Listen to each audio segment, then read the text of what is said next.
What a beautiful transition that was. What a beautiful transition it all is.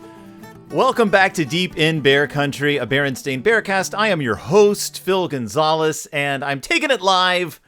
I'm taking it live today. If you're listening to this and not seeing this, my apologies. Some of this isn't going to make any sense. I am actually going to be I do this with every episode, but I'm going to be releasing this episode onto YouTube so that you can see what I'm talking, because there's parts of this that are going to be visual. I'm having trouble not looking at myself in the monitor. I'm not good at this. I'm totally not good at this. Also, you can see the garbage. I meant to set up the area behind me. I have my VCR set up because I'm trying to do some archiving of some old VHS footage. Let me just I'm also cleaning up back here. I'm rearranging my whole living situation. So everything is not living situation. My office. I don't live in my office, but I'm rearranging everything in the office. So a lot of my toys are gone. I have an empty can of spray here. I lost the nozzle on my compressed air. So you have to blast it like really quickly because it gets really cold really fast. But then also with no nozzle on it, it just goes everywhere. You have to be what's the term I'm looking for? I don't know what the term I'm looking for is. You have to be very specific about. Oh, it still worked. Okay, I thought I had run out of compressed air. So this is all fascinating. The reason I'm doing this live, or visibly, the reason I'm recording this so that I can release it onto YouTube video-wise is because today's book has to be seen to be comprehended. It has to be seen to be believed. I'm going to describe it. So if you can only listen to this, don't worry. You're going to get full descriptions. But there is an impact to seeing the images in this week's book that I believe is vitally important to comprehending why this book is such a weird specimen in the history of the Berenstain Bears. Actually, this book is a weird specimen for a lot of reasons. One of the main reasons being that it retcons a vital part of Bear Country. But because this book isn't necessarily set in the continuity proper, the continuity that we all love, it doesn't necessarily count. But this book does completely change the landscape, literally change the landscape of where we are. So, what is this week's book? And honestly, no one's watching this right now, so I'm doing this live, but nobody is watching this. There's zero people enjoying this. There would be zero people enjoying this if there were a bunch of people watching it. That's the beauty of what I do. So what is this week's book, and why is this such a strange animal? Why, and wherefore? Well, this week's book is 2016's The Berenstain Bears Around the World. Around the world, around the world. That's the song that goes through my head every time I look at this book. Around the world, around the... Unfortunately, not as catchy a book as Daft Punk's Around the World is. Around the world. At no point do the Bear family walk up and down a flight of stairs going... Burn, burn, burn. Like, I can't do my impression of the Around the World video. When I first saw the Around the World video, I have to admit, I was very taken by it. It must have come out when I was in college, and I thought it was one of the most amazing things I'd ever seen. I was like, who is this group? Who are these helmeted weirdos? And I loved Daft Punk. I would say ever since, but that's not true. I quickly stopped listening to them because electronic music isn't my jam. I enjoy electronic music, don't get me wrong, but it's not something I can listen to constantly. Especially with the lack of like real lyrics. I need content lyric wise. I need lyrical content. I mean, I enjoy a good piece of music. Don't get me wrong. I own a lot of film scores. That's how cool I am. But I ultimately need reassuring lyrics. I need lyrics that show to me that I am not alone in this crazy world. So the Berenstain Bears, 2016's The Berenstain Bears Around the World. Why is this book so strange? Well, if you take a look at the cover, right off the bat, you can see that the Bear family is with factual in a gondola in Venice, and there's a gondolier, singing, presumably in Italian, at them while they're surrounded by the buildings of Venice. They're in one of the canals. This should tip you off what kind of around-the-world adventure we're about to embark on. The around-the-world adventure of broad cultural stereotypes. That's right. It's 2016, and we are about to see a book that could have been published in 1953. I would say this book is dated. This book was dated the year it dropped. And how do I know it was dated the year it dropped? Because I read this book the year it dropped. I had been doing the show at this point for, I don't know, probably about a year when it came out. And I remember when it came out because I was really keeping my ear to the ground as to the new Berenstain Bears books. It showed up at the library. I snapped it right up, checked it out, snapped it right back down onto the table and walked away. I was like, nah, I do not need to own this book. I own this book now because I'm covering it now. Because at the time, I was like, there's absolutely no way I'm going to be making it to 2016. It was 2016, but I didn't think I would be still doing the show 7.5 years later. Here I am. But around the world, so I read this book and it was like, not only am I never going to buy this book, I'm not even going to read this book to my child because nobody needs to experience the Berenstain Bears around the world. But why? What's the problem with this book? So it shows all of Italy represented by a gondolier in Venice. So what? So what? Well, first of all, haven't the Italians suffered enough? And second, it gets worse. It's worse than this. Oh boy, it's worse than this. So let's begin, shall we? Let's take a look at the Berenstain Bears around the world, around the world. All right. Well, as you can see, first of all, this is a beginning reading book. I can read level 1. So it's aimed at little kids. First of all, we're dealing with a book that you're going to be reading to very small and impressionable children. Second of all, as you may notice from the cover, absolutely gorgeously illustrated. Okay, this is a Mike Berenstain joint. This is a Mike Berenstain jam. He used reference photos. Heck, he may have used his own reference photos. I don't know. Mike's been all over the world. Just like that. He is a regular Daft Punk. So we're treated to the notion of the Bears in Venice. Fine. If they stuck around Venice, we might be okay. They don't stick around Venice. So right off the bat, we are thrown into the deep end because the Bear family's visiting not the Berenstain, the Great Bear Museum. And it's not actual factual. It's Dr. Bear. So we're in a separate continuity. Just so as you know, this is not our continuity. This is not actual factual because he's Dr. Bear. Even though he's referred to as actual factual bear, sometimes know that actual factual's first name is actual. His last name is factual. We know this because he has a nephew named Ferdy, and Ferdy's last name is factual.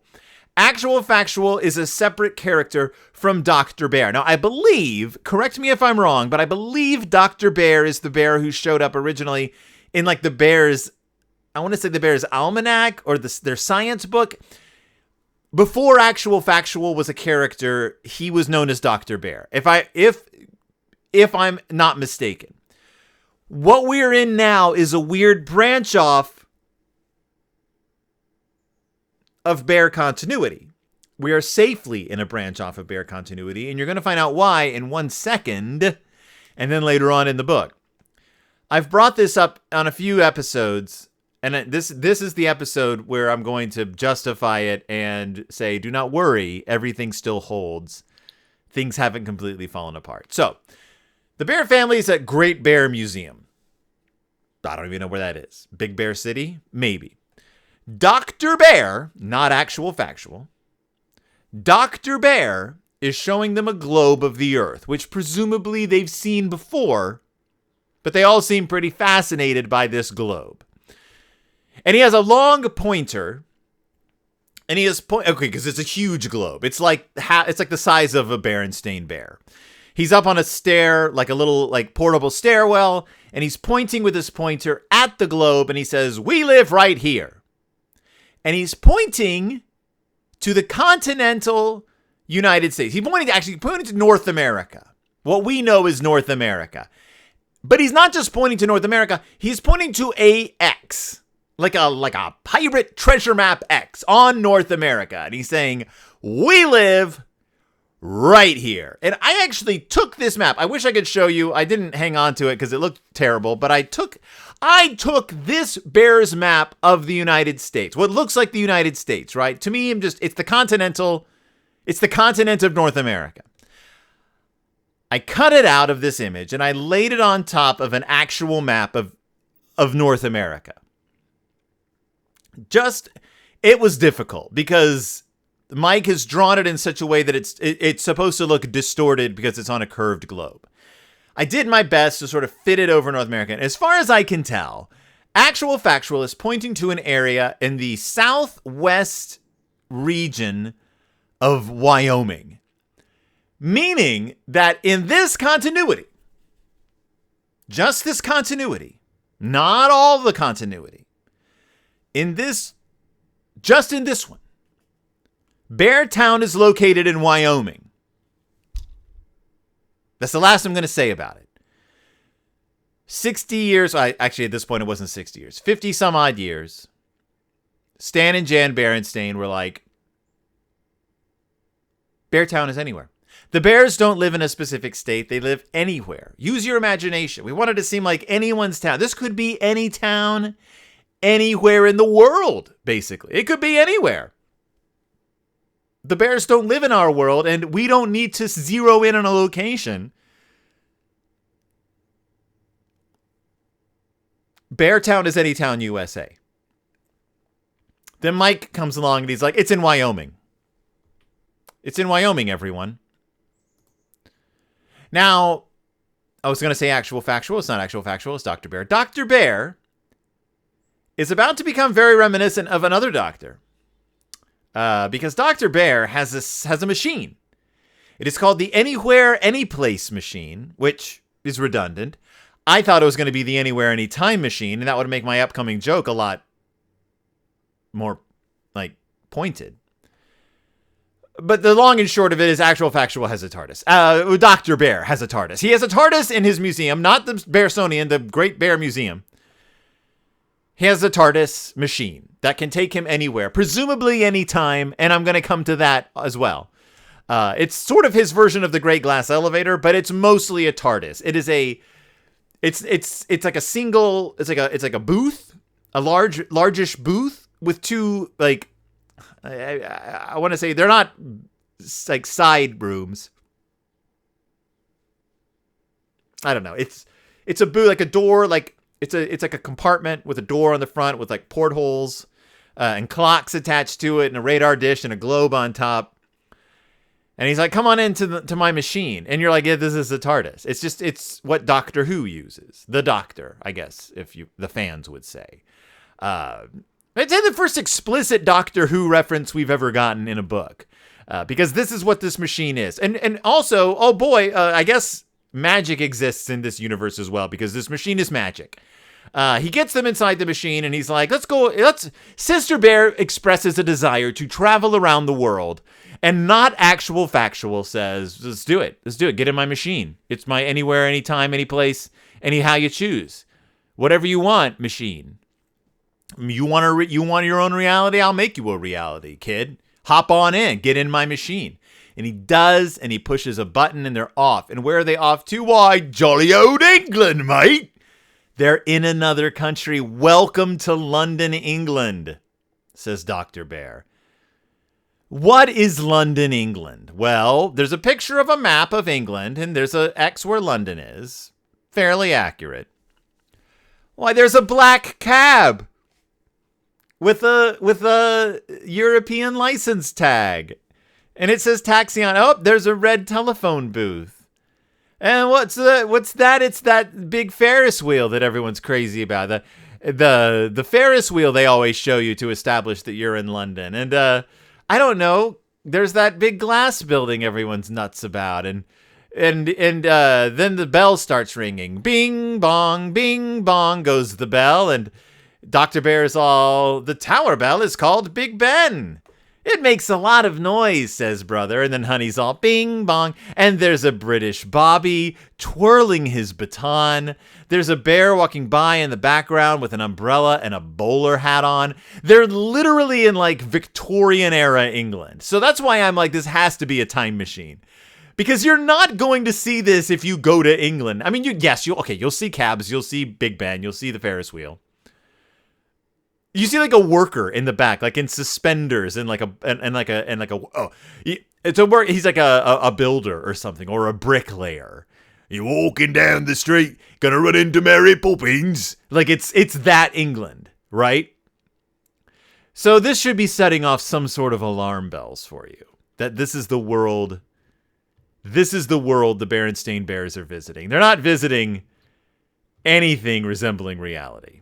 They're visiting Mary Poppins land. So are they going to kick around England a little bit, see more somewhere, maybe check out a show, maybe catch the original cast of Back to the Future the musical? No. They're off to Paris, France. Oui, oui. Ha ha ha. Accordion music playing. Oh, monsieur, welcome to Paris, France. And there's a little map of France with a little X where Paris is. You got to see the Eiffel Tower in the background. They just came from jolly old England. Where are they now? Well, is there a mime? Yes. Yes, there is a mime. Is there a cafe? You bet there's a cafe. Who's at the cafe? Is it some sort of effete, mustachioed, beret and scarf wearing, croissant eating, little pinky sticking out Frenchman? Oui, oui, monsieur, it sure is. It's the Frenchiest French bear to ever French to Franche. You could cut this bear up into pieces and it'd be French fries France. It's Frenchie the bear enjoying a cup of, I guess, cappuccino. I don't know what he's drinking, espresso, which seems very Italian to me, but we'll get to Italy. Oh, there's a woman walking by with a poodle dog, because obviously she would be, because of Paris. She's in Paris, and she's walking a poodle down the street.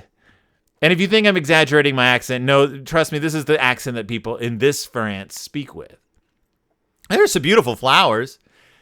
But actual factual is like, not actual factual, Dr. Bear is like, welcome to Paris, France. The Eiffel Tower is 1,000 feet tall, which is a weird thing to say when you get to France. Fun fact, that's really tall. You can climb all the way to the top. Brother goes, no thanks, and we're done with France. That's it. There's your France. Look at this big thing. You can go up to the top if you want to. Pass. The one thing you can experience in France, apparently, and brother's like, forget it. I've seen the effete Frenchman. I've seen the woman with the poodle dog. I've seen the espresso and the horrific mime. I don't want to experience any more of France. Thank you very much. Keep your fromage. We're off back to the TARDIS. Where are we going to now? We're in Switzerland. Is that Swiss? Or is that Austrian? Is yodeling Austrian? I didn't even know I could yodel. That's the punchline to a joke. Knock, knock. Who's there? Little old lady. Little old lady who? I didn't know you could yodel. That's the joke. You tune into this show, you expect one thing, you get everything. They're in Switzerland. They're in the Alps, of course. Where else is there in Switzerland? Switzerland is known for its clocks, says Dr. Bear. I mean, I guess that's one thing they're known for. Their bank accounts. Their cussed neutrality. And its mountains, says Mama. And cheese with holes in it, says Papa. Let's not get into the whole Swiss cheese thing, Papa Bear. He is holding an entire block of Swiss cheese, though. So they're in like a chalet in the Alps, right? And you see like a stone fireplace. Again, not to knock the art. Beautiful book. Like the pictures in this are colorful. They're vibrant. The woodworking looks great. There's a telescope in the chalet and a poster above the telescope that says view the Alps, even though they are literally in the Alps. cheese with holes in it. Papa's holding a plate with the largest piece of Swiss cheese. Actual factual, not actual factuals, pointing to a cuckoo clock. And the bears say, and chocolate. The cubs are like, and chocolate. And they're drinking chocolate milk. And if you've never seen a cub or a Berenstain-styled bear with a chocolate milk mustache, I have bad news for you. It's revolting. It's disgusting. It's not an image that I am happy to have in my head. It's gross. It looks like they sucked a glass to their lips and then just kept it there for an hour. And now their lips, like the blood vessels under their lips have popped or exploded. It's gross. Yum, says Honey. Oh, and there's also some kind of Swiss goat, and there's like skiers going overhead. Hop back in the TARDIS, and we're in Venice, Italy. This is just the picture from the cover. You have this Venetian gondolier. I think is some. What would he be singing that? No, he would be singing oh, solo mio, pizzeria, something. I don't know. I'm not making fun of the Italians. I'm making fun of this picture. I can make a little fun of the Italians because they were fascists. See a little map of Italy. See a little X with Venice. There's a lot of Italy they don't go to, but they're in Venice. There's a fish also in the canal. It's waving at them. It's somehow alive. I don't understand how that's happening. I know about the canals in Venice. They're like cesspits. Also, Venice is sinking. Well, they spend half a spread there, and then they're off to Russia. Skrelnik. They're in Russia. It just says Russia. Not even a specific... I mean, they're in Moscow, but they don't say it. It's in the map. It's like Russia, Moscow. But Dr. Bear is like, Russia is in the far cold north. I mean, I guess, but like, Russia's also pretty big. It's a pretty big place. Its church domes are shaped like onions. That's all you need to know about Russia. And then Sister's like, I don't care for onions. Much like Brother Bear with the Eiffel Tower, Sister immediately dismisses one of the most impressive things she's ever seen in her life. Look at this beautiful onion-domed church. Let's not talk about how it got built or what happened to the churches during the Russian Revolution. Let's not talk about the Russian Revolution. We're not going to talk about Russia, actually. Let's not talk about the storied history of Russia. We're all too busy being cold because Dr. Bear didn't have any coats in the TARDIS, I guess. There it is.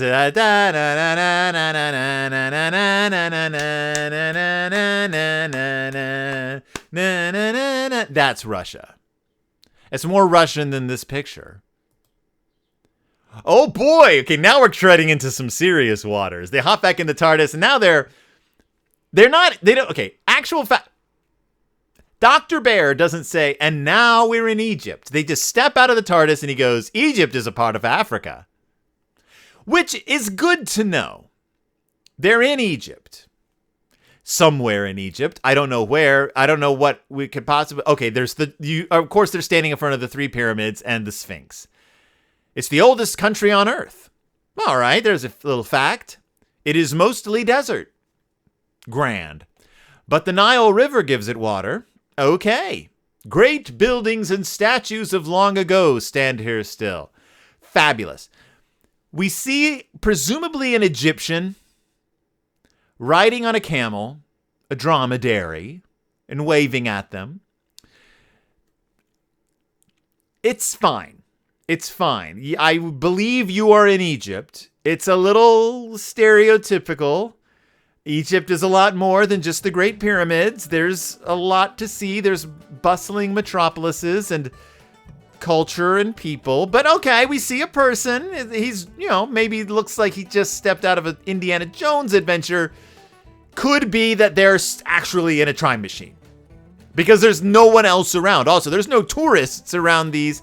And I happen to know for a fact that the pyramids aren't in the middle of vast emptiness. Like, there's like metropolis nearby and a constant influx of many people. But I did like that Mike drew the Sphinx has a bear face, which is weird because the Sphinx, has a bear face, but the nose is missing. However, it's kind of gruesome to look at. If you ever wondered what it would look like if one of the Berenstain bears got their nose torn off, that's what it would look like. But then something terrible happens. Having announced to the Cubs that Egypt is a part of Africa, they then proceed to Africa. They're now in Africa. They were just in Africa because they were in Egypt. As Professor the Bear said, Egypt is a part of Africa. But now they're in Africa. And he doesn't say now we're in Africa.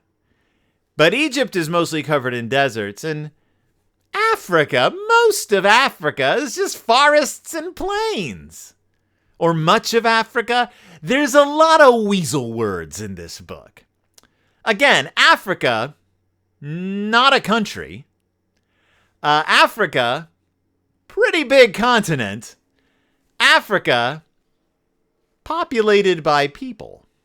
Africa, storied histories. How do we represent Africa? Dr. Mr. Actual Bear Factual is driving them around in a safari truck, showing them elephants and giraffes, cheetahs and antelope, lions, zebras, and rhinos, all existing on the plains of Africa in relative peace. I mean, the antelope's like a little wary of the cheetah. Look, lions, says brother. Roar, roar, says Honey.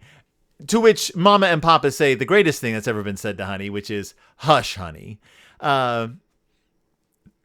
It's weird, is all. It's one of those things that I'm like, we don't really like to represent Africa, as a monoculture, and Africa as a single place, and Africa as a single climate, and a single anything. Like, Africa's big, and there's all different kinds of ecosystems in Africa. He says much of it's covered in forest and plains, and maybe that's true, but you can say much of Africa is covered in forests and plains. However, there are many lively metropolises, many bustling cities, a lot of industry, beautiful people, wonderful culture and food. There's a lot more than antelopes and cheetahs, right? Like, this isn't the Lion King.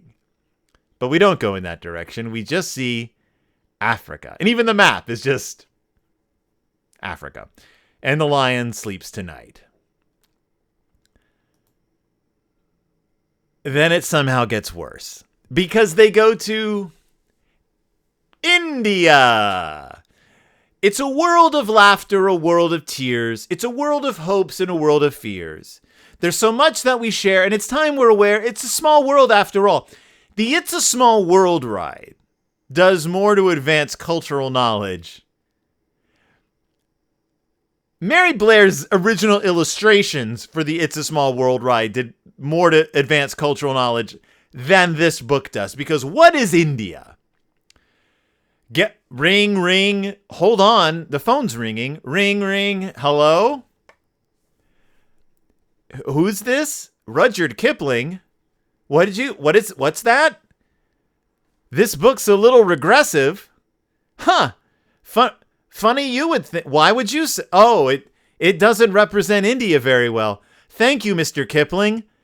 It's good that you know that. Yeah, so this book is like, what's India? You can ride on an elephant. Watch out for tigers.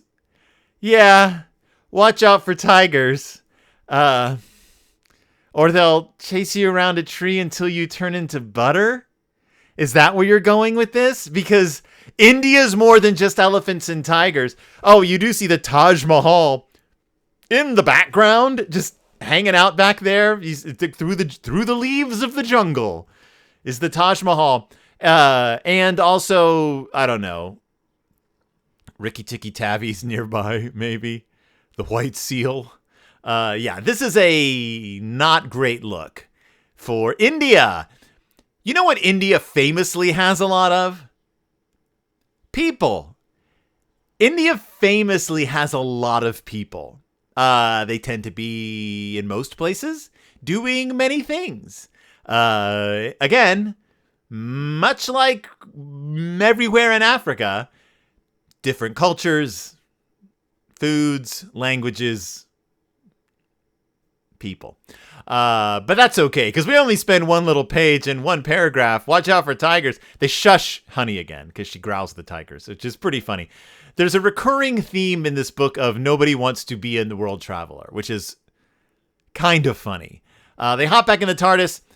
I keep saying they hop back in the TARDIS. You never see them again get into this machine. It's just, the next page is just another, I was going to say country, land, because they do a quick jump to the right and they are in China.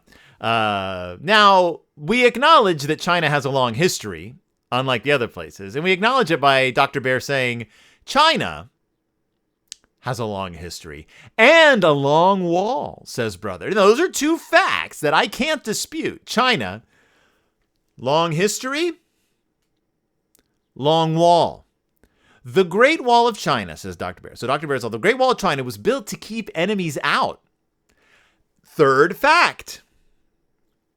Three things. China, lot of history. China, long wall. China, built that wall to keep out the enemies. Great. There's some nuance that we're missing out on, but those are okay. You can say that about China. Now, the Great Wall of China, this is something that the children are all enjoying. Oh, wait, no, they're not. Sister immediately complains about having to be on the Great Wall of China, a thing she's never witnessed before, one of the great wonders of the world. It's wearing me out, says Sister. Oh, boy, well, let's get out of here then. Hope you're not too tired, Sister, from being in China. But good day, mate. We are now in Australia. They don't say good day, mate, but they go to Australia, the world's smallest continent, but the world's largest island. Not that they point this out. They do point out that kangaroos and koalas exist. And you see Uluru in the background, but you mostly just see kangaroos and koalas carry their babies in their pouches. Koala looks like a teddy bear. Is that weird to them? I guess it's like them holding a koala is like us holding like a lemur, kind of. I mean, a koala isn't really related to a bear, but it's more like that, I guess. Like, it's not weird. They're not like, this is one of our family members. Whatever. Good day, mate. Shrimp on the barbie. That's not a knife. It's a knife. So then they go to the South Pole. And what's interesting is, I could do an Antarctica accent. There is an Antarctica accent. I was actually just watching videos about it the other day because people who've lived on Antarctica for a long time, there's actually a child who was pretty much raised around scientists on Antarctica, actually developed their own accent. Sort of a blend of different accents, but it's very unusual and it's striking. It's a striking Antarctic accent. So I could do it, but I don't know what it is. I can't do my impression. It's a very difficult accent because it's very subtle. But they end up in the South Pole on Antarctica, and they're scientists and penguins. That's kind of what it is. This is the one region of the planet that they nailed. There's scientists on Antarctica. There's penguins, and you see a penguin baby. It's little and gray and fluffy, and it's cute. Brr, says Brother, because of course he's complaining. It's the coldest place on Earth. Brr. But you know what's not cold? South America. Where in South America? Doesn't matter. Doesn't matter. They're just in South America. South America is warm. They got rainforests with a lot of animals. What's that animal? Looks like a big beaver. And Dr. Bear's like, it is like a big beaver. It's a capybara. Hey, Dr. Bear, a capybara isn't like a big beaver at all, actually. Capybara and a beaver are two very different animals. Beavers are large, but their behaviors are different. Their temperaments are different. Their diets are different. Their genetic lineage is different. Capybara is not a beaver. don't even know why Brother would have said it looked like a beaver. I do know that tapirs are interesting, but we don't point them out. They are there. I know that jaguars are interesting. I am impressed, though, at Mike Berenstain's inclusion of the caiman. It's a crocodilian animal. It looks kind of like he could have just called it a crocodile, but he called it a caiman. And then above them is an anaconda, which Papa seems fascinated by, but not worried about because, I don't know, Mama seems worried by the crocodilian. Papa doesn't seem worried by the anaconda, which is probably a lot more dangerous since honey is there. I do want to point out, though, that South America, again, much like Africa, not a country, it's a continent. Where in South America are they? Somewhere. We'll never know. There's a lot of places they could be, but we're never going to find out. Then they go to Mexico. Now, Mexico is a country. But what's interesting about Mexico, and a lot of people, I won't say don't know this, but don't think about this when they talk. Mexico is divided up into states. Like, not like our states, but there are different regions of Mexico that are different states. And different cultures sprung up from there. Different languages sprung up from different places. Mexicans are not, again, a monolithic people. I've talked about this a little bit in the past. Mexicans aren't a monolith. When people think of Mexicans, they're usually thinking of like Mexicans who live closer to the border because those are the Mexicans they're familiar with. But the Mexican people are a vastly complex cultures. You wouldn't know it from this because they're just at some ruins. Great cities were built here long ago. Literally, that's all they say. You see some ziggurats. They were built here long ago. Time to go to Canada, which they do. Canada is north of bear country, and I want you to let that sink in. Canada is north of bear country. We know what bear country is. It is the name of the nation in which the bears live. We call it the United States of America. They call it bear country. That is what they have always done. That is how I have always referred to it. They've never named their nation America because it's not. Its history is very different from ours. However, after saying that Canada's awesome and it's home of mooses, they don't call out the mooses, but you see a moose. He says Canada is the land of great natural beauty. Over half the lakes on Earth are here. I did not know that. But the next page is the one that's going to upset everyone. But just bear in mind, this book is not within normal continuity because magic and TARDISes don't exist in normal continuity. Also, actual factual's name is actual factual. The Berenstain is the Berenstain because the next stop they make is to the United States of America. Our own country is the USA, says Dr. Bear. The United States of America. And I had to sit down the first time I saw this, but now I'm like, it doesn't matter because this book isn't in reality. This is some fever dream. It's some fever dream. The United States of America. Alaska is way up north. Here we can join a dog sled race. Can you? I mean, maybe. It doesn't. I don't think a dog sled race is something you can just join. But suddenly they're being pulled by Buck and the rest of the Call of the Wild gang, Call of the Wild folks. And then you just hop right over to Hawaii. Hawaii is an island state, says Dr. Bear. Let's just skip past a bunch of colonization, a bunch of really, really tough history we're going to just ignore. Surfers ride huge waves along its shores. Cowabunga, hang 10, dude, kahuna.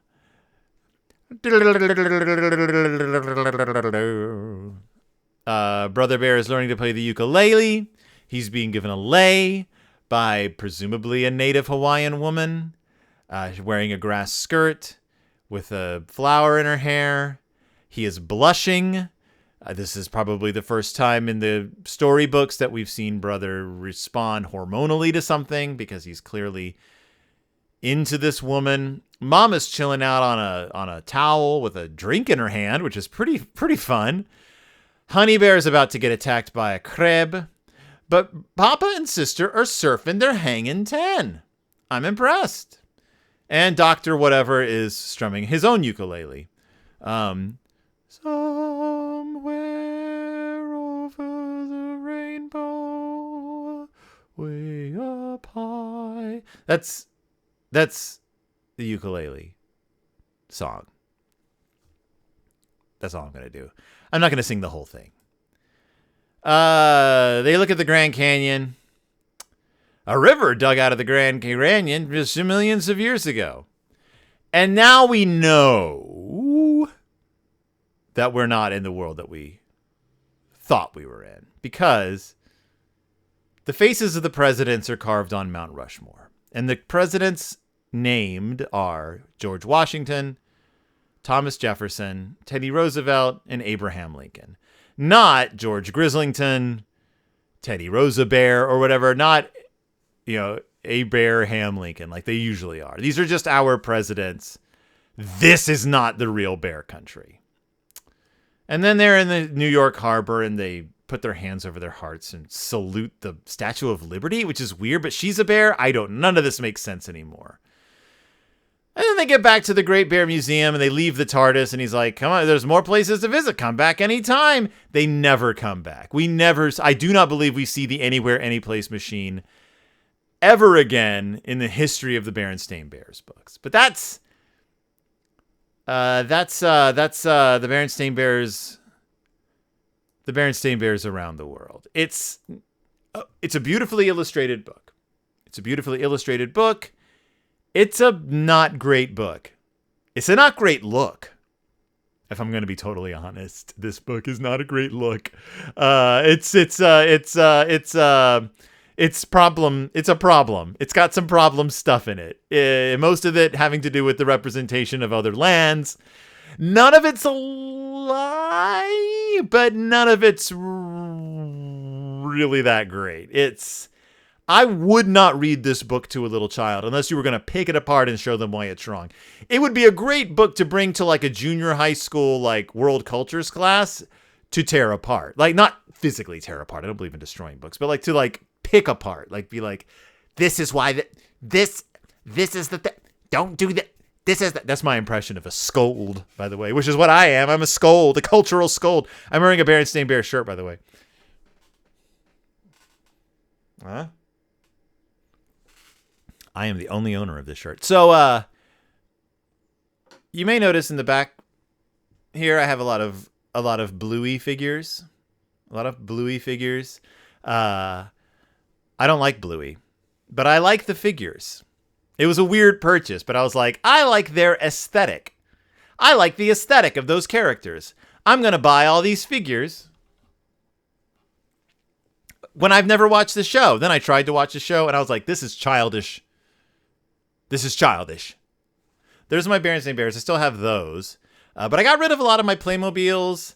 I got rid of a lot of my stuff behind me. And again, this is my VCR that I can't get to work. So if anyone out there in listener land knows why, no, my VCR works. But when I run it through my computer, which is what I'm trying to do to archive these old videos, because I brought a whole bunch of stuff back for my parents.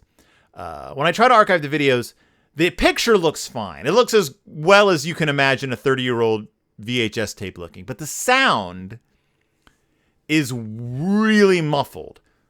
And you can tell that it's actually reading the sound. Like it's all there, but it's under like layers and layers and layers of muffle. Like you're hearing it from like 17 rooms away.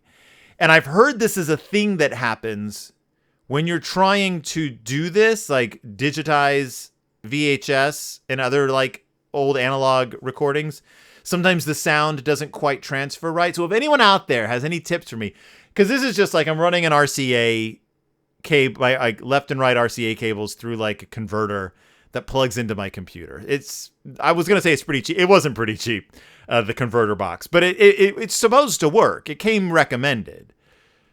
This has been VCR Talk with Phil Gonzalez. So if anyone out there has any idea, just let me know. Any hints, any tips? Otherwise, I'm going to scream my head off.